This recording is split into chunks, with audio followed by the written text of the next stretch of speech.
Welcome aboard. It's Captain G to Conflict of Arms Vietnam 1965 Operation Rolling Thunder. It is the end of turn July 1967, and we have finished all of the combat turns.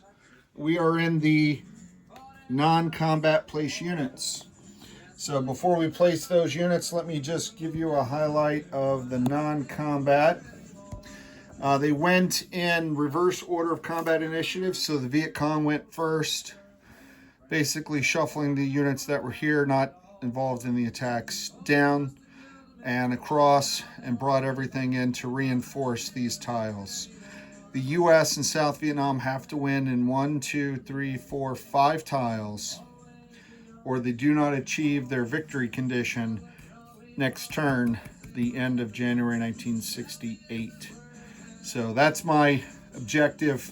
We'll see how this works out for them. But they brought everything down, trucks, supplies, troops, reinforced every tile as best they could, and tried to disperse the number of locations. There was nothing to reinforce here.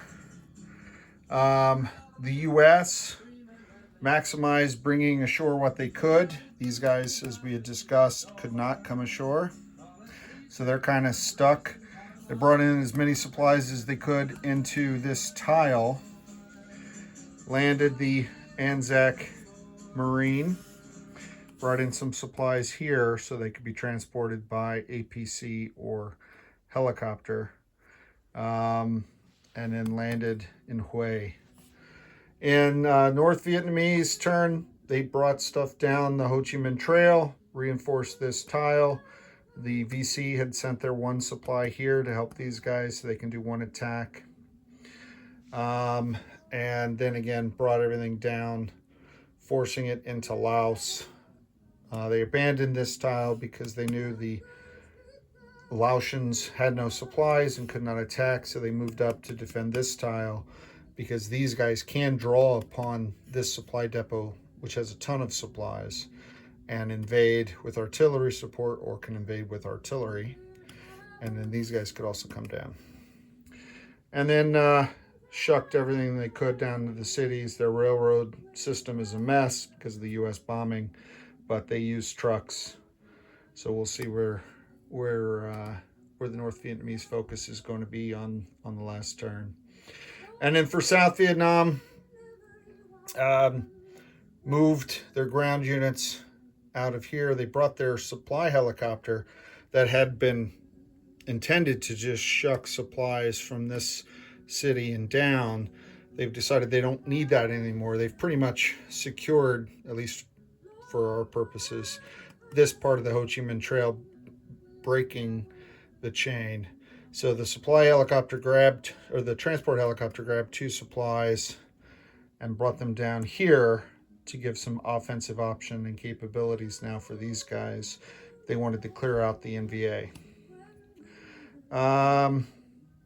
Shuffled some infantry up and over to take this, and then they had to keep guards here because they didn't want these guys just walking down, and reinforce their combat power here to forward power project. Those are the non-combats. So let's get to place units. One of the things I realized as I was counting turns, I brought this MBT in too late, frankly, because the U.S. doesn't get to place it and use it. He places them and purchased them at the beginning of July 67, places him at the end of 67.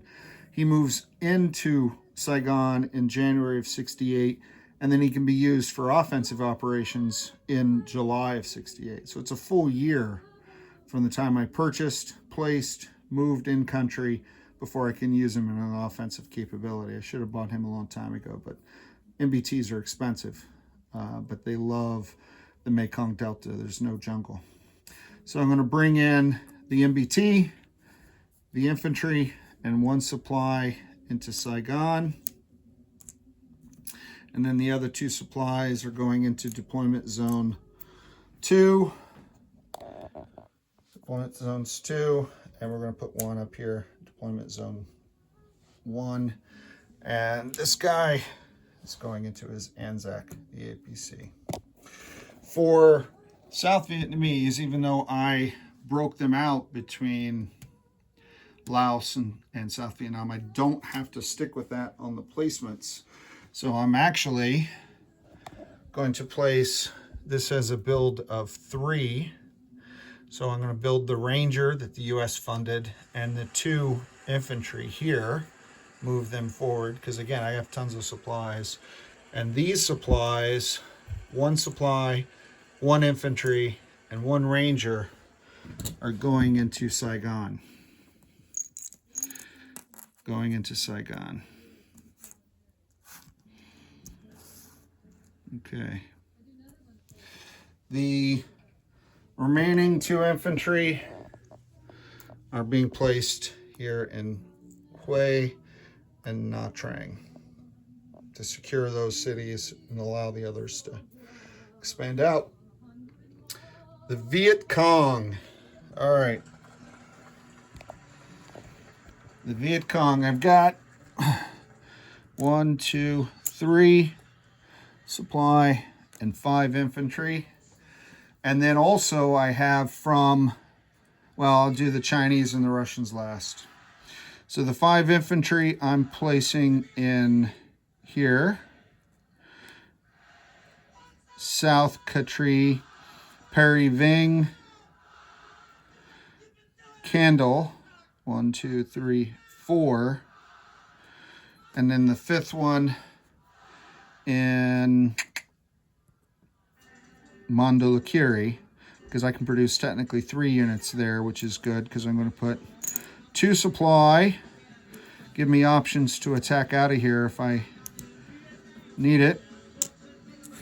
And then 1 more supply I'll put up here in Kampot, where I already had an infantry. And then this guy will appear in Kep. Now, for the Chinese sent 2 infantry and a sapper, and the Soviets sent us 2 supplies. So all that goes into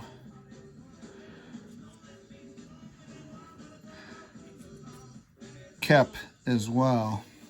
And that gives them 1 IPC, or not IPC, sorry, CP. That's from the Russian aid. And then this goes to the NVA as they place these guys in Dien Bien.